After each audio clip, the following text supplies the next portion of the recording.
Pada pertengahan abad ke-14, sebuah kerajaan di tanah Jawa mencapai puncak kejayaannya.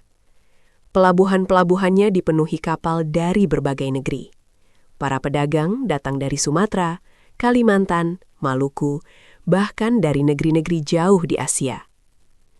Nama kerajaan itu dikenal di seluruh kepulauan. Majapahit. Di atas singgasana berdiri seorang raja muda yang cerdas dan penuh visi. Namanya Hayam Wuruk. Di sampingnya berdiri seorang Mahapatih yang telah bersumpah menyatukan Nusantara. Ia adalah Gajah Mada.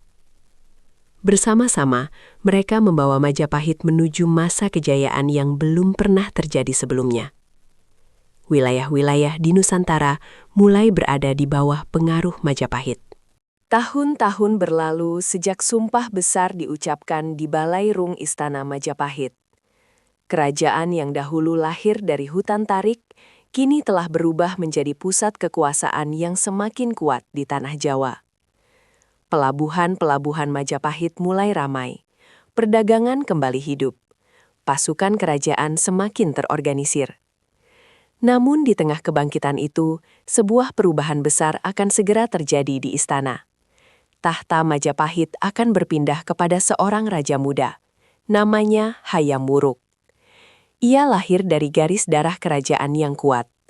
Ibunya adalah Tribhuwana Wijaya Tunggadewi, ratu yang telah menjaga stabilitas kerajaan di masa penuh gejolak. Kakeknya adalah pendiri Majapahit, Raden Wijaya. Sejak kecil, Hayam Wuruk tumbuh di dalam lingkungan istana yang penuh dengan pelajaran tentang kepemimpinan. Ia belajar tentang politik kerajaan. Ia belajar tentang strategi perang. Ia juga belajar tentang bagaimana menjaga keseimbangan antara kekuasaan dan kebijaksanaan. Para guru kerajaan melihat sesuatu yang berbeda pada dirinya. Ia tidak hanya cerdas. Ia juga memiliki rasa tanggung jawab yang besar terhadap kerajaan.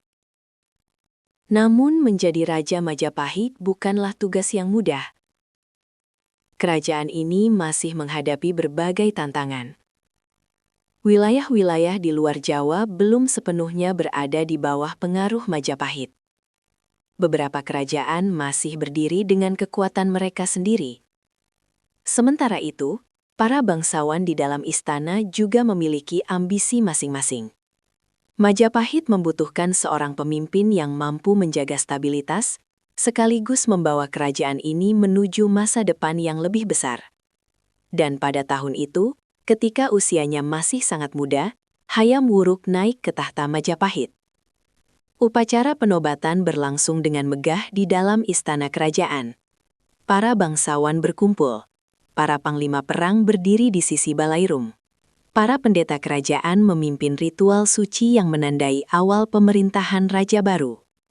Ketika Hayam Wuruk melangkah menuju singgasana, semua mata tertuju padanya. Ia masih muda. Namun tatapannya menunjukkan ketenangan yang jarang dimiliki oleh seorang raja yang baru naik tahta. Di sampingnya berdiri seorang pria yang telah menjadi salah satu tokoh paling berpengaruh di Majapahit. Pria itu adalah Gajah Mada, Mahapatih yang telah bersumpah menyatukan Nusantara. Bagi Hayam Wuruk, Gajah Mada bukan hanya seorang pejabat kerajaan. Ia adalah penasihat. Ia adalah panglima. Ia adalah strategi di balik banyak keputusan besar kerajaan. Keduanya membentuk hubungan yang unik. Hayam Wuruk memiliki kewibawaan sebagai raja. Gajah Mada memiliki pengalaman dan visi yang luas tentang masa depan Majapahit. Bersama-sama, mereka menjadi kekuatan yang membawa kerajaan ini menuju masa keemasan. Di bawah pemerintahan Hayam Wuruk, Istana Majapahit berubah menjadi pusat kebudayaan yang hidup. Seni berkembang, sastra berkembang. Upacara-upacara kerajaan menjadi semakin megah. Para penyair dan cendekiawan mulai menulis tentang kejayaan Majapahit. Salah satu di antara mereka adalah Umpu Prapanca. Melalui tulisannya, ia menggambarkan bagaimana kerajaan ini berkembang menjadi kekuatan besar yang mempengaruhi banyak wilayah di Nusantara. Namun bagi Hayam Wuruk dan Gajah Mada, kejayaan tidak hanya diukur dari kemegahan istana. kejayaan juga diukur dari kekuatan kerajaan di luar tembok istana. Majapahit harus menjadi pusat kekuasaan yang dihormati oleh kerajaan-kerajaan lain. Dan untuk mencapai itu, pengaruh Majapahit harus meluas jauh melampaui Jawa. Di ruang pertemuan istana, Gajah Mada sering berbicara tentang wilayah-wilayah di luar kerajaan. Tentang Sumatera, tentang Bali, tentang Kalimantan, tentang wilayah-wilayah di timur Nusantara. Baginya, semua wilayah itu adalah bagian dari visi besar yang pernah ia ucapkan dalam sumpahnya. Hayam Wuruk memahami visi itu. Ia tahu bahwa Majapahit memiliki kesempatan untuk menjadi kekuatan terbesar di kepulauan ini. Namun, ia juga tahu bahwa perjalanan menuju kejayaan tidak selalu berjalan mulus. Di masa depan, Majapahit akan menghadapi tantangan besar. Konflik dengan kerajaan lain. Peristiwa tragis yang akan mengguncang hubungan antara Majapahit dan Kerajaan Sunda. Peristiwa yang kelak akan dikenang dalam sejarah sebagai Perang Bubat. Namun, sebelum tragedi itu terjadi, Majapahit akan terlebih dahulu mencapai puncak kejayaannya. Dan di bawah kepemimpinan Raja Muda bernama Hayam Wuruk, sebuah kerajaan dari tanah Jawa akan dikenal di seluruh Nusantara sebagai simbol kekuatan, kemakmuran, dan kejayaan. Di bawah pemerintahan Hayam Wuruk, Majapahit berkembang jauh melampaui kerajaan yang pernah dibangun oleh pendirinya. Istana di Trowulan menjadi pusat kekuasaan yang hidup. Para bangsawan dari berbagai wilayah datang membawa upeti. Para pedagang dari negeri jauh memenuhi pelabuhan kerajaan. Rempah-rempah, kain sutra, emas, dan berbagai barang berharga mengalir melalui jalur perdagangan yang semakin ramai. Majapahit tidak hanya kuat secara militer. Kerajaan ini juga menjadi pusat perdagangan dan kebudayaan di Kepulauan Nusantara. Namun di balik kemakmuran itu, ada strategi besar yang terus dijalankan oleh seorang pria yang berdiri di samping raja. Ia adalah Gajah Mada. Mahapatih yang pernah bersumpah tidak akan menikmati palapa sebelum seluruh Nusantara berada di bawah pengaruh Majapahit. Bagi banyak orang di istana, sumpah itu dulu terdengar seperti mimpi yang mustahil. Namun perlahan, mimpi itu mulai menjadi kenyataan. Majapahit mulai memperkuat armada lautnya. Di pelabuhan-pelabuhan kerajaan, kapal-kapal besar dibangun dengan kayu terbaik dari hutan Jawa. Para pelaut Majapahit dilatih untuk berlayar jauh melintasi lautan. Karena Gajah Mada memahami satu hal yang sangat penting. Kekuatan Nusantara tidak terletak pada daratan semata. Kekuatan Nusantara terletak pada laut. Laut yang menghubungkan pulau-pulau, laut yang menjadi jalur perdagangan, dan laut yang dapat membawa pengaruh Majapahit ke berbagai wilayah. Ekspedisi demi ekspedisi mulai dilakukan. Beberapa wilayah bergabung melalui persekutuan. Beberapa memilih tunduk demi menjaga hubungan perdagangan. Namun ada juga yang harus ditaklukkan melalui kekuatan militer. Pulau Bali menjadi salah satu wilayah pertama yang berada di bawah pengaruh kuat Majapahit. Dari sana, pengaruh kerajaan mulai meluas ke wilayah lain. Utusan kerajaan dikirim ke Sumatera. Hubungan dibangun dengan kerajaan Melayu. Beberapa wilayah di Kalimantan dan Sulawesi mulai menjalin hubungan dengan Majapahit. Perlahan-lahan, jaringan pengaruh kerajaan ini semakin luas. Di istana, Raja Hayam Wuruk memperhatikan semua perkembangan itu dengan penuh perhatian. Ia bukan hanya raja yang menikmati kejayaan. Ia adalah pemimpin yang memahami pentingnya keseimbangan antara kekuasaan dan stabilitas. Ia sering mengadakan pertemuan dengan para penasihat kerajaan. Salah satu orang yang paling sering berdiri di sisinya adalah Gajah Mada. Dalam sebuah pertemuan, seorang bangsawan bertanya, "Mahapatih, apakah Nusantara benar-benar bisa berada di bawah satu pengaruh?" Gajah Mada menjawab dengan tenang, "Bukan dengan pedang saja." "Lalu bagaimana?" "Dengan perdagangan, dengan persekutuan, dan dengan kekuatan yang cukup untuk membuat kerajaan lain menghormati Majapahit." Jawaban itu menggambarkan strategi yang sebenarnya. Majapahit tidak hanya menaklukkan wilayah. Majapahit membangun jaringan pengaruh. Kerajaan ini menjadi pusat kekuatan yang membuat kerajaan lain memilih bekerja sama daripada melawan. Pada masa ini pula, kehidupan budaya di Majapahit berkembang pesat. Seni, sastra, dan arsitektur mencapai tingkat yang tinggi. Para penyair kerajaan mulai menulis tentang kemegahan Majapahit. Salah satu tokoh yang terkenal pada masa itu adalah Empu Prapanca. Melalui karyanya yang terkenal, Nagara Kertagama, ia menggambarkan betapa luasnya pengaruh Majapahit di Nusantara. Dalam tulisannya, disebutkan berbagai wilayah yang memiliki hubungan dengan kerajaan ini. Dari Sumatera hingga Maluku. Dari Kalimantan hingga Nusa Tenggara. Majapahit digambarkan sebagai pusat kekuasaan yang mempengaruhi banyak wilayah di kepulauan ini. Namun di balik semua kejayaan itu, bayangan konflik mulai muncul. Hubungan antara Majapahit dengan Kerajaan Sunda mulai menjadi topik perbincangan di istana. Awalnya, hubungan itu terlihat seperti kesempatan untuk membangun persekutuan besar. Namun, sejarah seringkali berubah oleh keputusan yang tidak terduga. Apa yang awalnya direncanakan sebagai peristiwa persatuan justru akan berubah menjadi tragedi yang mengguncang Majapahit. Sebuah peristiwa yang kelak akan dikenang dalam sejarah sebagai Perang Bubat. Peristiwa yang tidak hanya mengubah hubungan antara dua kerajaan besar, tetapi juga meninggalkan bayangan panjang dalam sejarah Majapahit. Dan dari titik inilah, cerita kita akan bergerak menuju salah satu peristiwa paling dramatis dalam sejarah Nusantara. Pada masa kejayaan Hayam Wuruk, Majapahit telah berkembang menjadi kerajaan yang sangat berpengaruh di Nusantara. Pelabuhan-pelabuhan kerajaan ramai oleh kapal dagang. Para utusan dari berbagai wilayah datang membawa penghormatan. Namun, meskipun kekuasaan Majapahit semakin luas, hubungan politik dengan kerajaan lain masih menjadi bagian penting dalam menjaga stabilitas. Salah satu hubungan yang mulai dibicarakan di istana adalah hubungan dengan Kerajaan Sunda. Kerajaan Sunda adalah kekuatan besar di wilayah Barat Jawa. Kerajaan ini memiliki tradisi yang kuat dan penguasa yang dihormati. Pada suatu waktu, Raja Majapahit Hayam Wuruk mendengar tentang kecantikan seorang putri dari Kerajaan Sunda. Putri itu dikenal sebagai Dyah Pitaloka Citraresmi.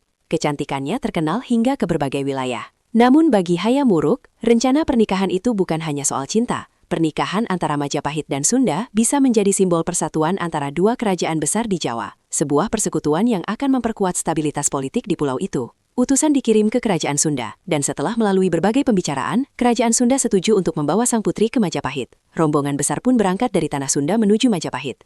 Perjalanan itu berlangsung dengan penuh kehormatan. Raja Sunda sendiri memimpin rombongan besar yang mengantar putrinya. Para bangsawan dan prajurit kerajaan Sunda ikut serta. Bagi mereka, perjalanan ini adalah momen penting. Ini adalah pernikahan kerajaan yang akan menyatukan dua kekuatan besar di Jawa. Ketika rombongan Sunda tiba di wilayah Majapahit, mereka berhenti di sebuah tempat yang dikenal sebagai Lapangan Bubat. Tempat itu berada tidak jauh dari pusat kerajaan. Rombongan Sunda menunggu dengan penuh harapan. Namun di dalam istana Majapahit, peristiwa yang tidak terduga mulai terjadi. Di antara para pejabat Majapahit, muncul perbedaan pandangan. Sebagian melihat pernikahan itu sebagai hubungan antara dua kerajaan yang setara. Namun bagi Gajah Mada, peristiwa itu memiliki makna yang berbeda. Sebagai Mahapatih yang telah bersumpah menyatukan Nusantara, ia memandang kedatangan rombongan Sunda sebagai kesempatan untuk menegaskan posisi Majapahit sebagai kekuatan tertinggi. Menurut pandangannya, Putri Sunda seharusnya datang sebagai tanda penghormatan kepada Majapahit, bukan sebagai pernikahan antara dua kerajaan yang setara. Pandangan itu menimbulkan ketegangan besar. Ketika utusan Majapahit menyampaikan sikap tersebut kepada rombongan Sunda di Bubat, suasana berubah drastis. Raja Sunda merasa terhina. Ia datang sebagai tamu kehormatan. Ia datang untuk menikahkan putrinya dengan Raja Majapahit, bukan untuk menyerahkan putrinya sebagai tanda tunduk. Ketegangan semakin meningkat. Di lapangan Bubat, dua rombongan besar kini berdiri saling berhadapan.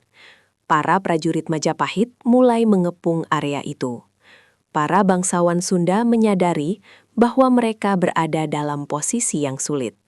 Namun mereka tidak berniat mundur dengan penghinaan. Raja Sunda berdiri di depan pasukannya.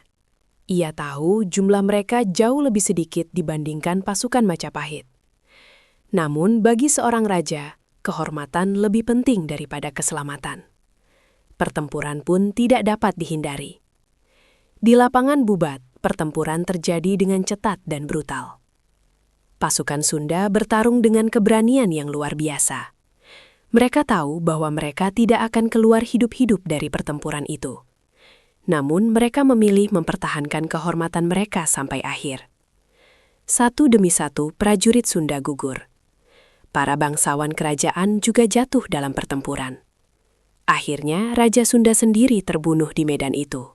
Di tengah tragedi itu, Dayah Pitaloka Citra Resmi menghadapi kenyataan pahit. Pernikahan yang seharusnya menjadi simbol persatuan, kini berubah menjadi tragedi besar. Ia menyaksikan ayahnya dan para bangsawan kerajaan gugur. Dalam tradisi kehormatan kerajaan, ia memilih jalan terakhir. Dyah Pitaloka melakukan bela pati. Dengan tindakannya itu, ia menjaga kehormatan kerajaannya. Lapangan Bubat yang sebelumnya menjadi tempat penyambutan, kini berubah menjadi medan tragedi. Ketika kabar itu sampai kepada Hayam Wuruk, sang raja sangat terpukul. Pernikahan yang ia harapkan menjadi simbol persatuan justru berubah menjadi bencana politik. Hubungan antara Majapahit dan Sunda hancur. Tragedi Bubat meninggalkan luka mendalam, tidak hanya bagi kerajaan Sunda, tetapi juga bagi Majapahit sendiri. Bagi Gajah Mada, peristiwa ini menjadi bayangan panjang dalam karirnya sebagai Mahapatih. Meskipun Majapahit tetap menjadi kerajaan besar, tragedi Bubat menjadi salah satu peristiwa paling kontroversial dalam sejarahnya. Namun sejarah tidak berhenti di sana. Majapahit tetap berdiri sebagai kekuatan besar di Nusantara. Di bawah kepemimpinan Hayam Wuruk, kerajaan ini mencapai puncak kejayaannya. Wilayah pengaruhnya meluas, perdagangan berkembang, budaya berkembang. Namun bayangan tragedi Bubat akan selalu menjadi bagian dari sejarah Majapahit. Sebuah pengingat bahwa bahkan kerajaan terbesar pun tidak pernah lepas dari keputusan-keputusan yang membawa konsekuensi besar. Setelah berbagai peristiwa besar yang mengguncang kerajaan, Majapahit tetap berdiri sebagai kekuatan terbesar di Nusantara. Di bawah pemerintahan Hayam Wuruk, kerajaan ini mencapai masa yang sering disebut sebagai zaman keemasan. Istana Majapahit di Trowulan menjadi pusat kekuasaan yang megah. Bangunan-bangunan istana berdiri dengan arsitektur yang indah. Taman-taman kerajaan dipenuhi bunga dan kolam yang tenang. Upacara-upacara kerajaan berlangsung dengan kemegahan yang jarang terlihat di kerajaan lain. Namun, kejayaan Majapahit tidak hanya terlihat dari kemegahan istananya. Kejayaan itu juga terlihat dari pengaruh kerajaan yang meluas jauh melampaui Pulau Jawa. Pelabuhan-pelabuhan Majapahit menjadi pusat perdagangan besar. Kapal-kapal dari berbagai wilayah datang membawa rempah-rempah, emas, kain, dan berbagai barang berharga. Para pedagang dari India, Tiongkok, dan wilayah Asia lainnya juga datang untuk berdagang. Majapahit tidak hanya menjadi kekuatan militer. Kerajaan ini juga menjadi pusat ekonomi yang penting di wilayah Kepulauan Nusantara. Di dalam istana, Raja Hayam Wuruk memerintah dengan kebijaksanaan. Ia dikenal sebagai raja yang tidak hanya memperhatikan kekuatan kerajaan, tetapi juga kesejahteraan rakyatnya. Ia sering melakukan perjalanan keliling wilayah kerajaan untuk melihat langsung keadaan daerah-daerah di bawah kekuasaannya. Perjalanan-perjalanan itu kemudian dicatat oleh seorang pujangga kerajaan bernama Empu Prapanca. Dalam karyanya yang terkenal, Nagara Kertagama, ia menggambarkan betapa luasnya pengaruh Majapahit pada masa itu. Wilayah-wilayah di Nusantara disebutkan sebagai bagian dari jaringan kekuasaan Majapahit, dari Sumatera hingga Maluku, dari Kalimantan hingga Nusa Tenggara. Semua wilayah itu memiliki hubungan dengan Majapahit, baik melalui persekutuan, perdagangan, maupun pengaruh politik. Bagi banyak orang pada masa itu, Majapahit bukan hanya sebuah kerajaan. Majapahit adalah pusat dunia di kepulauan ini. Di balik semua kejayaan itu, berdiri seorang tokoh yang memiliki peran besar dalam membangun kekuatan Majapahit. Ia adalah Gajah Mada, Mahapatih yang pernah mengucapkan Sumpah Palapa.